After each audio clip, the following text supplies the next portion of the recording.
যাদের সাথে মানুষের যোগাযোগ আছে, যারা মানুষের কথাগুলো শুনতে পায়, যারা মানুষের কথাগুলো তুলে ধরতে পারে, এইরকম ব্যক্তিদের মাধ্যমে যখন সরকার গঠিত হবে, তখন সামগ্রিকভাবে তারা দেশের বিভিন্ন শ্রেণী পেশার মানুষের কথা চিন্তা করবেন, তাদের জন্য কাজ করবেন।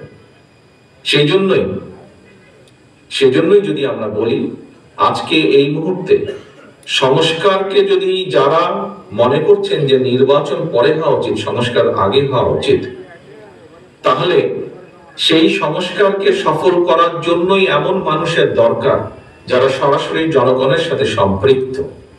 তা না হলে কোনো সংস্কারই সফল করা সম্ভব হবে না। আর এই সংস্কারকে যদি সফল করতে হয়, সংস্কারের প্রস্তাবনা আজকে থেকে 2 বছর আগে এদেশের রাজনীতিবিদরাই দেশের মানুষের সামনে তুলে ধরেছেন।